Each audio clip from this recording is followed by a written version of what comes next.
ए edu और ए edu के हमारे इस यूट्यूब चैनल में आप सभी का स्वागत है। तो साइंस के चैप्टर को हम लोग पढ़ रहे थे और साइंस के चैप्टर के अंतर्गत एंडोक्रीन सिस्टम या फिर एंडोक्रीन ग्लैंड अर्थात अंतःस्रावी तंत्र के बारे में हम लोग पढ़ रहे थे। और पिछले वीडियो में हम लोग थायराइड ग्लैंड को देख रहे थे। थायराइड ग्रंथि जो कि सबसे बड़ी अंतःस्रावी ग्रंथि है मानव शरीर की, जो कि सबसे बड़ी एंडोक्रीन ग्लैंड है हमारे ह्यूमन बॉडी की, उसका नाम है थायराइड। थायराइड से दो हार्मोन का स्राव होता है, एक को बोलते हैं थायरोकैल्सिटोनिन, दूसरे को बोलते हैं थायरॉक्सिन। और यह थायरॉक्सिन T3 और T4 नामक दो हार्मोन का स्राव करता है। T4 को ही सब थायरॉक्सिन के नाम से जाना जाता है, क्योंकि इसमें 90% आयोडीन होता है और 10% जो होता है T3 में होता है। तो आयोडीन जो होता है सबसे इंपॉर्टेंट फैक्ट है किसके लिए? थायरॉक्सिन के लिए। अर्थात थायराइड ग्रंथि के लिए आयोडीन सबसे महत्वपूर्ण घटक है। और इसकी कमी से ग्वाइटर अर्थात घेंगा, जिसे गलगंड कहते हैं, तो यह बीमारी होती है। इस चीज को हम लोगों ने देख लिया था। इसमें थायराइड ग्रंथि बड़ा हो जाता है, तो घेंगा में थायराइड ग्रंथि जो होता है वह बड़ा हो जाता है और यह आयोडीन की कमी से होती है। तो चलिए इसी थायराइड ग्रंथि को हम लोग कंटिन्यू करेंगे और उसके बाद कुछ और इंपॉर्टेंट फैक्ट है और यह थायराइड ग्रंथि या थायराइड ग्लैंड समाप्त हो जाएगा। तो आयोडीन की कमी या फिर थायराइड के निम्न सक्रियता आनुवंशिक भी हो सकते हैं या गैर आनुवंशिक भी।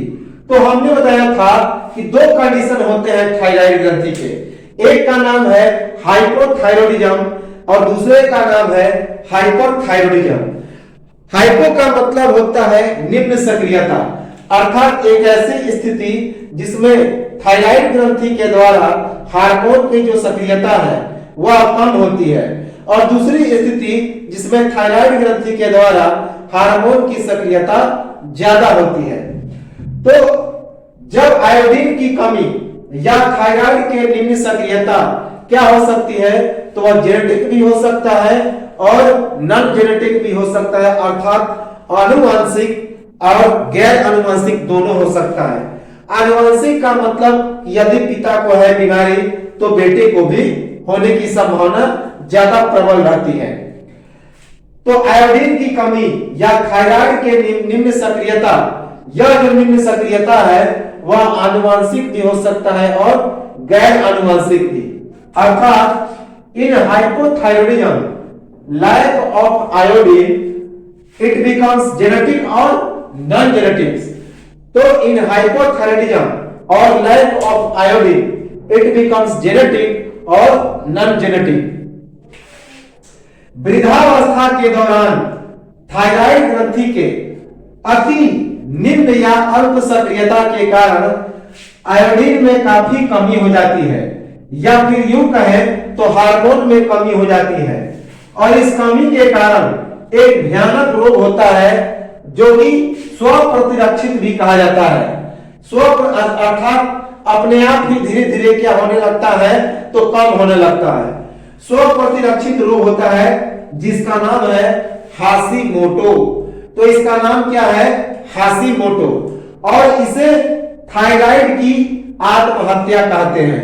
थायराइड की आत्महत्या का मतलब होता है कि धीरे धीरे थायराइड ग्रंथि में हार्मोन का स्राव बंद होना शुरू हो जाता है और वृद्ध लोग आसानी से उनकी मृत्यु हो जाती है। तो वृद्धावस्था के दौरान थायराइड ग्रंथि के निम्न सक्रियता के कारण आयोडीन में काफी कमी हो जाती है, और इस कमी या हार्मोन की कमी के कारण एक भयानक रोग होता है, भयानक और स्वप्रतिरक्षित रोग होता है, जिसे क्या कहा जाता है, तो हाशिमोटो कहा जाता है। और इस रोग को थायराइड की आत्महत्या भी कहते हैं, अर्थात सुसाइडल ऑफ थायराइड ग्लैंड। तो वृद्धावस्था के दौरान थायराइड ग्रंथि के अति निम्न सक्रियता या अति अल्प सक्रियता के कारण आयोडीन में काफी कमी होती है या हार्मोन में काफी कमी होती है, जिसके कारण एक होने वाला भयानक रोग है और जिसे स्वप्रतिरक्षित रोग कहते हैं जी। और इस रोग का नाम है हाशिमोटो। इसे थायराइड की आत्महत्या भी कहा जाता है। During old age the thyroid gland becomes more hypothyroid.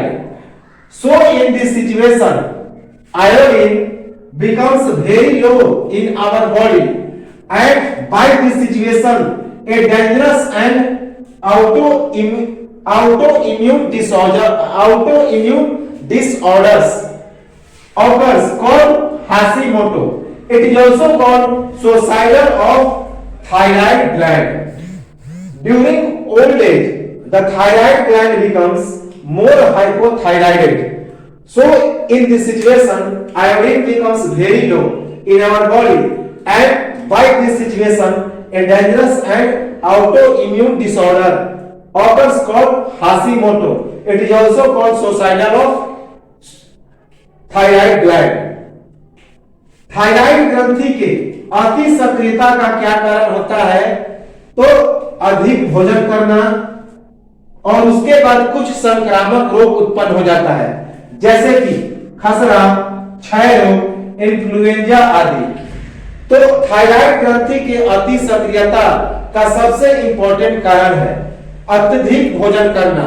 जब हमारे बॉडी में आयोडीन की मात्रा काफी बढ़ जाती है तो वही हाइपर क्या कहा जाता है?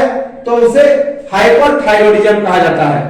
तो थायराइड ग्रंथि के अति सक्रियता का सबसे मुख्य कारण है अधिक भोजन करना, और इसमें संक्रामक रोग जैसे कि खसरा, क्षय रोग, इन्फ्लुएंजा, ये सभी बीमारियां उत्पन्न हो सकती हैं। The main cause of hyperthyroidism, eating more food. तो हाइपरथायरॉयडिज्म का सबसे मुख्य कारण ईटिंग मोर फूड, अधिक भोजन करना। वो भी कौन सा भोजन? तो आयोडीन युक्त भोजन।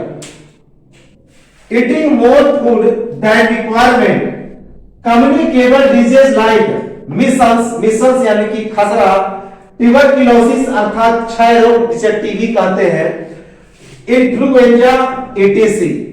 तो the main cause of hyperthyroidism, eating more food than requirement and the disease communicable disease like measles, TB, influenza etc.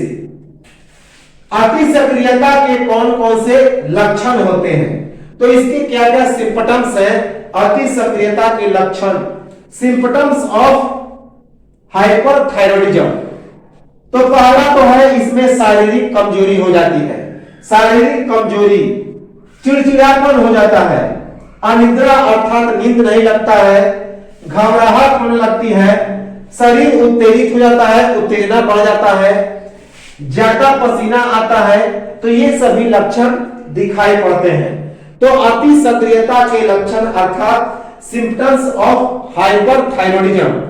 तो शरीर में जब आयोडीन की मात्रा बढ़ जाती है, आवश्यकता से अधिक हो जाती है, अर्थात हाइपरथायरॉयडिज्म की स्थिति आती है, तो उसके क्या क्या लक्षण दिखाई पड़ते हैं? तो शारीरिक कमजोरी आ जाती है, शरीर कमजोर पड़ जाता है, चिड़चिड़ापन होने लगता है, अनिद्रा आ जाती है, घबराहट होने लगता है, उत्तेजना आ जाती है और ज्यादा पसीना आता है, अर्थात weakness, sleeping sickness, more sweetness, excitement, irritability, nervousness etc. तो ये जो सभी घटनाएं होती हैं इस अति सक्रियता के लक्षण के निशानी है, जैसे कि weakness, sleeping sickness, more sweetness, excitement, irritability and nervousness etc. अति सक्रियता आनुवंशिक और गैर आनुवंशिक दोनों हो सकता है। तो जिस प्रकार अल्प सक्रियता आनुवंशिक और गैर आनुवंशिक दोनों था, तो उसी प्रकार अति सक्रियता भी आनुवंशिक और गैर आनुवंशिक दोनों तरह से हो सकता है। अर्थात एक पिता को है तो पुत्र में भी हो सकता है, या फिर केवल पुत्र में भी हो सकता है। तो अति सक्रियता आनुवंशिक भी हो सकता है और गैर आनुवंशिक भी। हाइपरथायरॉयडिज्म जेनेटिक और नॉन जेनेटिक। तो हाइपरथायरॉयडिज्म जेनेटिक भी हो सकता है और नॉन जेनेटिक भी हो सकता है। मनुष्यों में अति सक्रियता की बीमारी बहुत कम होती है। तो मनुष्यों में अति सक्रियता की बीमारी बहुत कम होती है। ज्यादा कौन होती है? तो अल्प सक्रियता की बीमारी होती है। याद रखेंगे, ज्यादा कौन होता है? हाइपोथायरॉयडिज्म।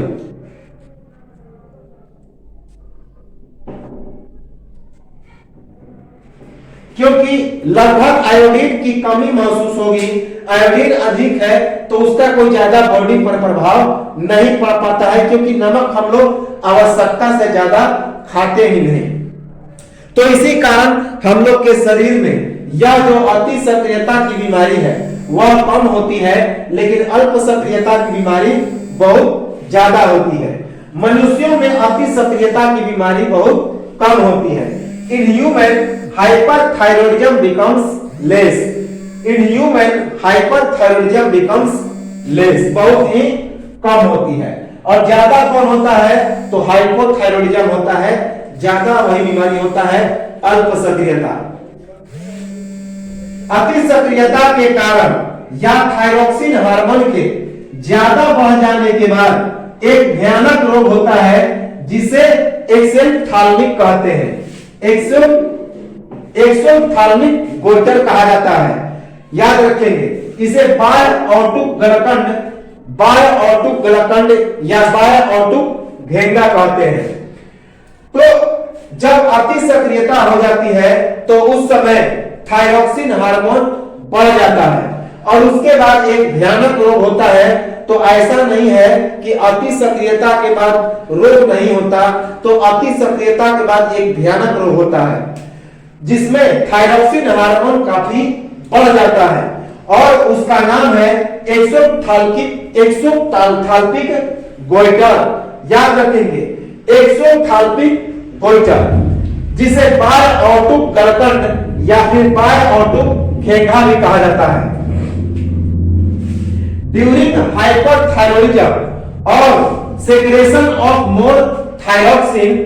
तो ड्यूरिंग हाइपरथायरॉयडिज्म और secretion of more thyroxine there is a dangerous disease called exophthalmic goitre. Exophthalmic goitre कहते हैं इसको। एक्सोप्थाल्मिक गोइटर एक प्रकार का संकेत है। एक्सोप्थाल्मिक गोइटर जो है अर्थात बायऑटुक गलकंड एक प्रकार का संकेत है, सूचना देता है। क्या सूचना देता है? एक बीमारी का जिसका नाम है ग्रेव्स बेस्डो रोग। ग्रेव्स बेस्डो नामक एक रोग होता है। आंखों की यह बीमारी है जिसमें आंखों के नेत्रलेंस में उभार आ जाता है, वह खुल जाता है। तो एक्सोप्थाल्मिक गोइटर एक प्रकार का संकेत होता है किस बीमारी का? तो ग्रेव्स बेस्डो रोग का। ग्रेव्स बेस्डो रोग का यह संकेत होता है। तो exophthalmic goitre is an indication of a disease called Graves Basedow. तो याद रखेंगे, exophthalmic goitre is an indication of a disease called Graves Basedow. इसका लक्षण क्या है? जिसका लक्षण आंखों में उभार है और कॉर्निया के ऊपर श्वेत पटल के पीछे हटने के बाद लेवेटर पैलेब्रे सुपीरियसिस पेशी में ऐंठन आ जाती है। तो एक पेशी होता है जो कि कॉर्निया के ऊपर पाया जाता है जिसका नाम है लेवेटर पैलेब्रे सुपीरियसिस पेशी। तो लेवेटर पैलेब्रे सुपीरियसिस पेशी उसमें ऐंठन आ जाती है और आंखों में उभार आ जाता है और कॉर्निया के ऊपर जो श्वेत पटल है वह कहां चला जाता है? अर्थात स्क्लेरा जो है वह पीछे की ओर खसक जाता है और पीछे की ओर खसकने के बाद जो नेत्र गोलक है, नेत्र गोलक क्या हो जाता है? तो बाहर की ओर आ जाता है, उभार आ जाता है और ऑर्टुक ग्रंथि इसमें बड़ा हो जाता है। जो थायराइड ग्लैंड है वह काफी बड़ा हो जाता है। तो एक्सोप्थाल्मिक गोइटर एक प्रकार का संकेत है किस बीमारी का? तो ग्रेव्स बेस्डो रोग का। Exophthalmic goitre is an indication of a disease called Graves Basedow, जिसका लक्षण क्या है? तो इसका लक्षण है कि आंखों में उभार आ जाता है, कॉर्निया के ऊपर श्वेत पटल पीछे हट जाता है, और उसके बाद लेवेटर पैल्ब्रेवे सुपीरियसिस पेशी क्या हो जाता है? तो उसमें ऐंठन आ जाती है। It's main symptom is eye ball expand and sclera behind cornea growth and the biggest symptom तो सबसे सिंपल इसका जो है ये पॉलीब्राई सुपीरियसिस है। तो its main symptom is eye ball expands and sclera becomes, cornea moves back and levator palpebrae superioris muscle becomes twist. याद रखेंगे। तो यह क्या हो जाता है? उसमें ऐंठन आ जाती है, नेत्र गोलक बाहर आ जाता है और ऑटू ग्रंथि का आकार बड़ा हो जाता है, अर्थात थायराइड जो ग्रंथि होती है वह बड़ी हो जाती है, बढ़ जाता है, और उसके बाद नेत्र गोलक बाहर आ जाता है। तो protrusion of eyeball and larger size of thyroid gland. तो protrusion of eyeball and larger size of eyeball, ये सभी लक्षण होते हैं इस बीमारी के, जिसका नाम है ग्रेव्स बेस्डो रोग। एक्सोथाल्मिक गोइटर का एक और नाम है, किसके नाम पर रखा गया है? तो एक्सोथाल्मिक गोइटर का नाम जीन मेरी चार्ल्स अबाडी के नाम पर रखा गया है। जीन मेरी चार्ल्स अबाडी के नाम पर यह बीमारी रखा गया है, एक्सोथाल्मिक गोइटर का नाम याद रखेंगे। जीन मेरी चार्ल्स अबाडी, ये इंपॉर्टेंट है, ये इन्हीं के नाम पर या एक्सोथाल्मिक गोइटर का नाम रखा गया है। The exophthalmic goitre is named on the name of Jean Marie Charles Abadie, याद रखेंगे। ऑटोवामनता का सबसे बड़ा लक्षण होता है, तो ऑटोवामनता का सबसे बड़ा लक्षण अर्थात क्रेटिनिज्म, हमने बताया था कि यह जो क्रेटिनिज्म होता है, मैक्सिडीमा होता है, ये दो बीमारी बच्चों में क्रेटिनिज्म होता है जो कि अल्प सक्रियता के कारण होता है। थायराइड ग्रंथि के द्वारा जब निकला हार्मोन काफी कम मात्रा में निकलता है तो उससे एक बीमारी होती है बच्चों में, जिसका नाम है क्रेटिनिज्म, और यही बीमारी वयस्कों में होती है तो उसका नाम मैक्सिडीमा होता है। और यह बीमारी भ्रूण में भी होती है और उस भ्रूण के जननांगों का विकास पूरी तरह से नहीं हो पाता है। तो इसका सबसे बड़ा लक्षण क्या है कि अवरोधित वृद्धि में अवरोध हो जाएगा, हमारा जो डेवलपमेंट है, ग्रोथ है, वह रुक जाएगा। जबकि मिक्सिडीमा का सबसे बड़ा लक्षण है कि चेहरे में सूजन आ जाता है। तो इसीलिए जब चेहरे में सूजन आए तो उसको इग्नोर नहीं करना चाहिए, तुरंत उसके लक्षण को हमें किसी डॉक्टर के सलाह से संपर्क इलाज कराना चाहिए। तो ऑटोवामनता का सबसे बड़ा लक्षण क्या है? अवरोधित वृद्धि ऑटोवामनता का सबसे बड़ा लक्षण है, जबकि मिक्सिडीमा का सबसे बड़ा लक्षण है चेहरे में सूजन, swelling in face. The biggest symptom of cretinism क्या है? Stunted growth and the biggest symptom of myxoedema swelling face. तो the biggest symptom of cretinism क्या है? Stunted growth and the biggest symptom of myxoedema क्या है? तो swelling face है, अर्थात चेहरे में सूजन आ जाती है, स्वेलिंग आ जाती है। थायरोक्सिन हार्मोन को एक क्या कहा जाता है? तो इसे अंतःस्रावी ग्रंथि का पेसमेकर कहा जाता है। बहुत ही इंपॉर्टेंट है, एक इंपॉर्टेंट फैक्ट है कि थायरोक्सिन हार्मोन को अंतःस्रावी ग्रंथि का पेसमेकर कहा जाता है, और पीयूष ग्रंथि के साथ मिलकर यह शरीर के जल संतुलन का नियंत्रण करता है, वाटर बैलेंस को कंट्रोल करता है। किसके साथ मिलकर? तो पिट्यूटरी ग्लैंड के साथ मिलकर। मास्टर ग्लैंड के साथ मिलकर, जो कि अंतःस्रावी सबसे छोटी अंतःस्रावी ग्रंथि है। तो उसी के साथ मिलकर यह जो थायरॉक्सिन हार्मोन है वह शरीर के जल संतुलन को नियंत्रित करता है, अर्थात जो बॉडी का वाटर बैलेंस है उसको कंट्रोल करता है, शरीर के जल को बनाए रखता है। तो इसे अंतःस्रावी ग्रंथि का पेस मेकर कहते हैं, इंपॉर्टेंट है। तो थायरॉक्सिन हार्मोन को अंतःस्रावी ग्रंथि का पेस मेकर कहा जाता है और यह फ्यूज ग्रंथि के साथ मिलकर शरीर के जल के संतुलन का नियंत्रण करता है। Thyroxine hormone is called pacemaker of endocrine system. Thyroxine hormone is called pacemaker of endocrine system and thyroxine hormone controls water balance of our body with pituitary gland and thyroxine hormone controls water balance of our body with pituitary gland। तो यह तो था हमारा thyroid ग्रंथि।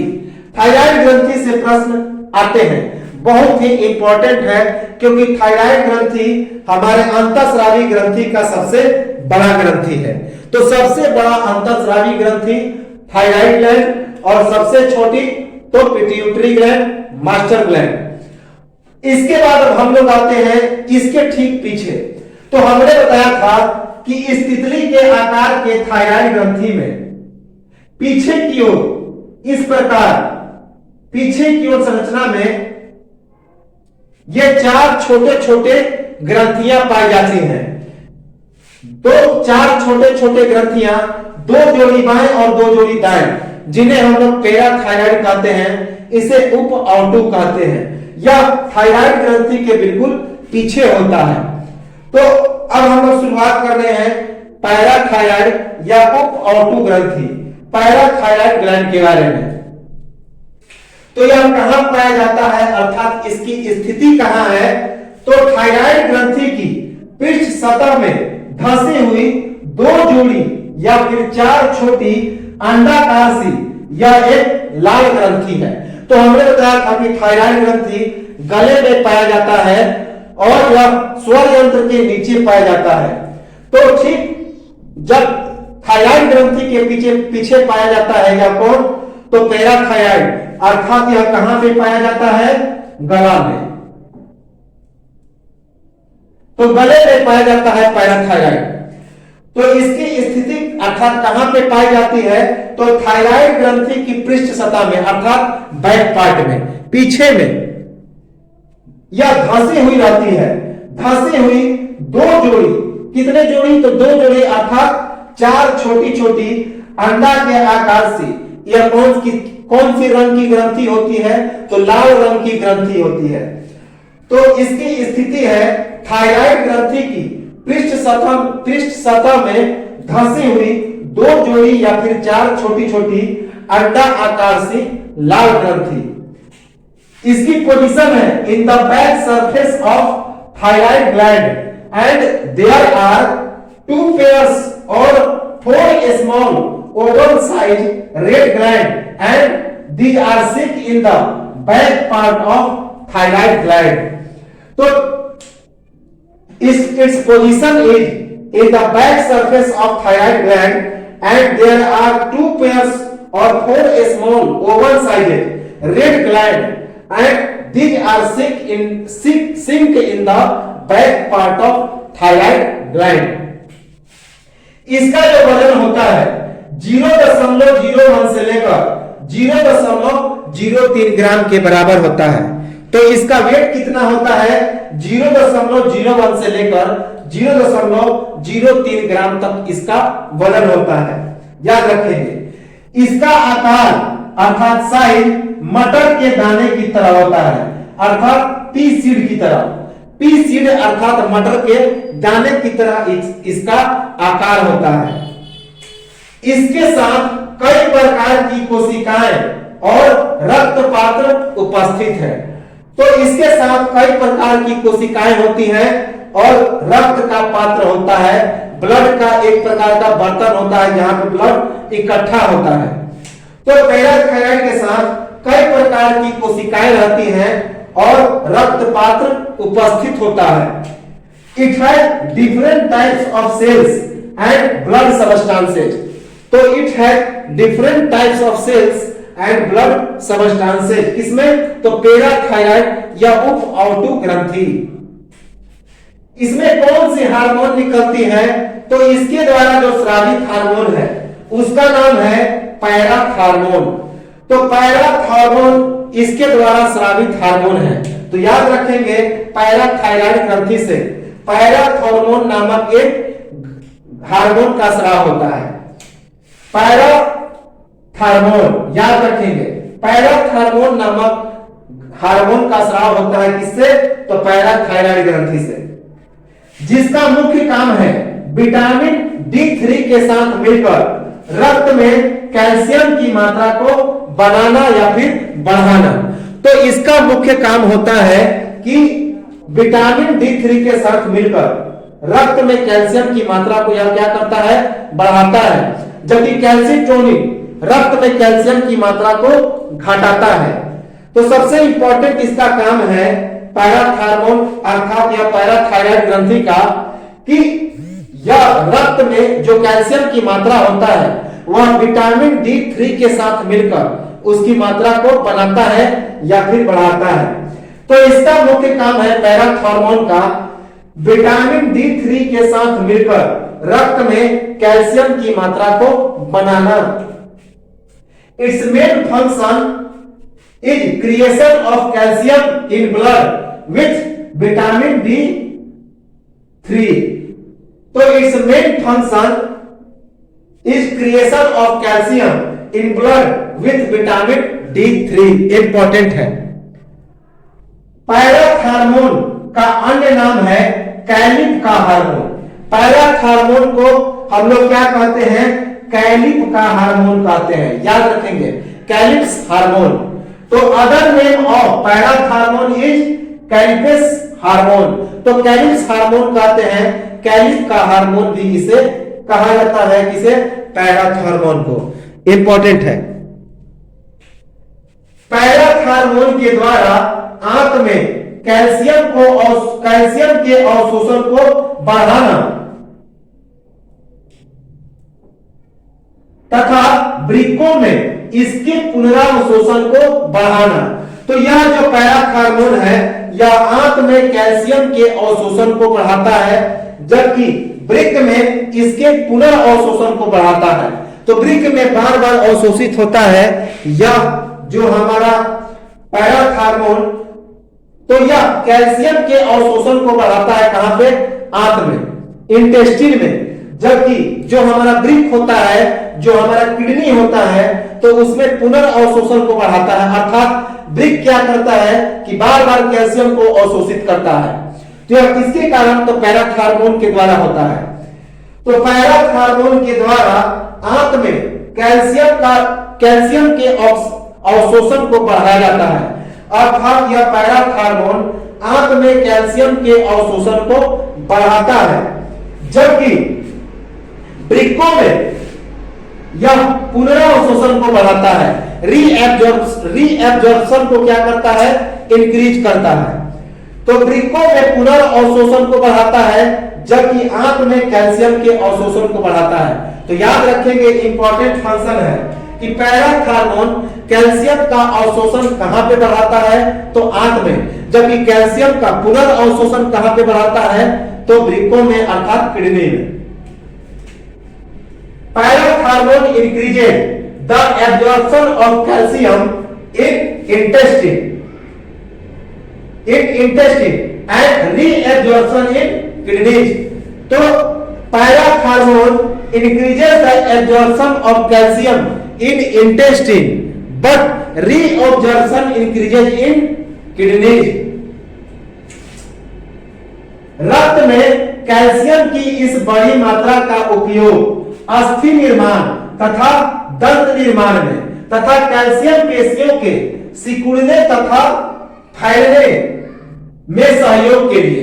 तो इस calcium का उपयोग रक्त में किस चीज के लिए होता है? तो रक्त में इस कैल्शियम की बड़ी मात्रा का उपयोग अस्थि निर्माण अर्थात हड्डी के निर्माण के लिए और दंत निर्माण अर्थात दांतों के निर्माण के लिए। तो हम लोग जानते हैं कि हड्डी के लिए सबसे इंपॉर्टेंट घटक है कैल्शियम और फास्फोरस। इसी कारण अंडे खाने वाले व्यक्तियों की हड्डियां ज्यादा मजबूत होती है। तो ये जो हमारे कैल्शियम होती है, रक्त में कैल्शियम की इस बड़ी मात्रा का उपयोग अस्थि निर्माण अर्थात हड्डी के निर्माण और दंत निर्माण में होता है, दांत के निर्माण में होता है। और यह कैल्शियम पेशियों के सिकुड़ने और फैलने में सहयोग करता है। तो ये जो पैराथायरोमोन क्या करता है कि कैल्शियम का अवशोषण करता है। तो यह जो कैल्शियम है अस्थि के निर्माण में अर्थात हड्डियों के निर्माण में और दंत निर्माण, क्योंकि दांत भी क्या है, हड्डी है, और इसमें भी कैल्शियम की आवश्यकता होती है। तो दंत निर्माण, अस्थि निर्माण इसमें होता है। साथ ही साथ यह कैल्शियम पेशियों के सिकुड़ने और फैलने में भी मदद करता है। याद रखेंगे, इंपॉर्टेंट है कि रक्त में कैल्शियम की इस बड़ी मात्रा का उपयोग अस्थि निर्माण अर्थात हड्डी के निर्माण के लिए और दंत निर्माण अर्थात दांतों के निर्माण के लिए और कैल्शियम पेशियों के सिकुड़ने तथा फैलने में सहयोग के लिए इसका उपयोग होता है। The use of this large quantity of calcium is for bone formation and tooth formation, and it also helps in expansion and contraction of calcium muscles। तो याद रखेंगे, इंपॉर्टेंट है। The use of this large quantity of calcium is for bone formation and tooth formation, and it also helps in expansion and contraction of calcium muscles। किन्हीं कारणों से parathormone की कमी हो जाने पर पेशियों तथा तंत्रिकाओं में आवश्यक उत्तेजना के कारण ऐंठन होता है और कंपन होता है। तो किन्हीं कारणों से यदि पैराथार्मोन की कमी हो जाती है तो पेशियों और तंत्रिकाओं में आवश्यक उत्तेजना के कारण काफी ऐंठन महसूस होता है। तो याद रखेंगे कि किन्हीं कारणवश यदि पैराथार्मोन की कमी हो जाती है हमारे बॉडी में, तो पेशियों अर्थात मसल और जो नर्वस होते हैं उनमें आवश्यक उत्तेजना उत्पन्न हो जाती है।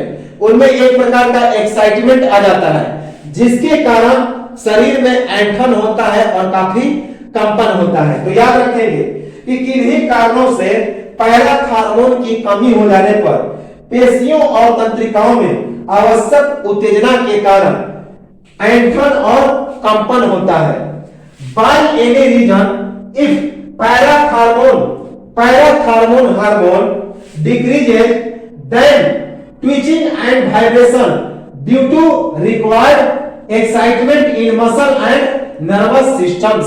तो याद रखेंगे कि by any reason, if parathormone hormone decreases, then switching and vibration of our body due to required excitement in muscles and nervous system।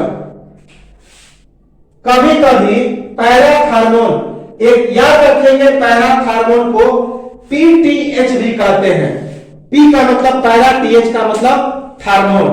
तो पैराथार्मोन कभी कभी यदि इसकी कमी हो जाए तो कभी कभी पैराथार्मोन या पीटीएच की कमी होने पर इच्छित पेशियों में लंबे समय तक सिकुड़न आ जाती है और सांस लेने में तकलीफ होती है और अंततः उस व्यक्ति की मृत्यु हो जाती है।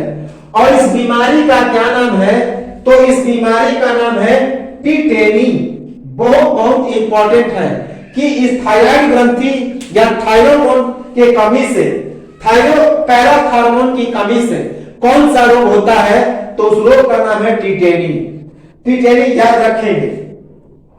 इसमें इच्छित पेशियों में लंबे समय तक सिकुड़न आ जाती है, सांस लेने में तकलीफ हो जाता है और यह ज्यादा दिनों तक रहता है, तो इससे इंसान की अंततः मृत्यु हो जाती है। तो याद रखेंगे कि कभी कभी पैराथार्मोन अर्थात पीटीएच की कमी होने पर इच्छित पेशियों में लंबे समय तक सिकुड़न आ जाती है, काफी लंबे समय तक वह सिकुड़ जाता है और सांस लेने में तकलीफ होती है और अंततोगत्वा उस व्यक्ति की मृत्यु हो जाती है। और इस बीमारी का नाम है टीटेनी, याद रखेंगे टीटेनी। समटाइम्स पीटीएच डिक्रीजेज, अर्थात पीटीएच का मतलब पैराथॉर्मोन, तो sometimes PTH decreases then the voluntary muscle contracts for a long time and we feel very hurt and finally we death and this disease is called tetany। याद रखेंगे sometimes PTH decreases then the voluntary muscles contract for a long time and we feel very hurt and finally we becomes death and this disease is called tetany। याद रखेंगे, most important है। उसको क्या कहते हैं, तो टीटेनी कहते हैं। पैराथॉर्मोन का अधिक स्राव होने पर हड्डियां गलकर कोमल हो जाती हैं तथा कमजोर हो जाती हैं। तंत्रिका तंत्र तथा पेशियां कमजोर हो जाती हैं। मूत्र की मात्रा बंद हो जाती है। इसके कारण प्यास जो होता है बढ़ जाता है, भूख मर जाता है और सिर में काफी दर्द होता है। तो याद रखेंगे, और इस बीमारी का नाम है ऑस्टियोपोरोसिस। इस बीमारी का नाम है ऑस्टियोपोरोसिस। ऑस्टियोपोरोसिस में क्या होता है, जो हमारी हड्डियां होती हैं वह काफी कमजोर हो जाती है, गल जाती है, भंगुर हो जाती है और आसानी से टूट जाती है। हड्डियां अगर लचीला ना हो, खास करके उपास्थि की मात्रा कम हो, तो हड्डियां जल्दी टूट जाती हैं। जैसे कि यदि कोई सूखी लकड़ी है तो सूखी लकड़ी जो होती है आसानी से टूट जाती है, लेकिन लचीला जैसे कि दातून होता है तो वह जल्दी टूटता नहीं है, उसमें मुड़ाव आता है लेकिन टूटने की संभावना कम रहती है। तो सूखी लकड़ी टूट जाती है क्योंकि वह भंगुर हो जाता है।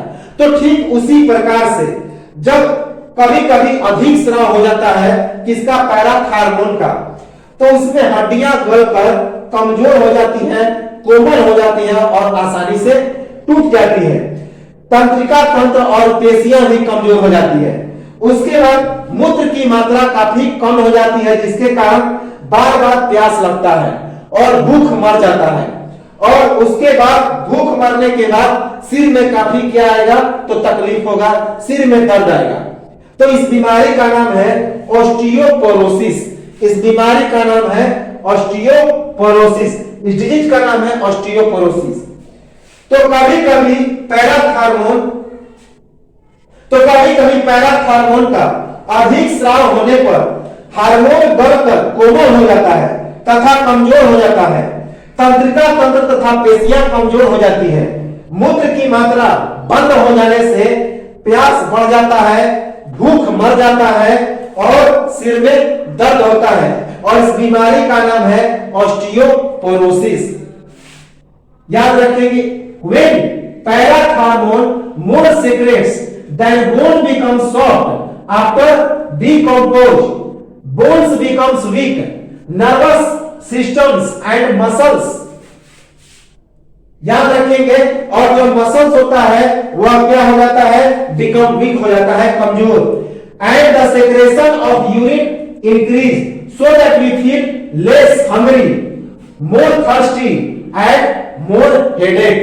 तो याद रखेंगे, इंपॉर्टेंट है, ये सभी लक्षण हैं किसके, तो पैराथॉर्मोन का जब अधिक स्राव होता है।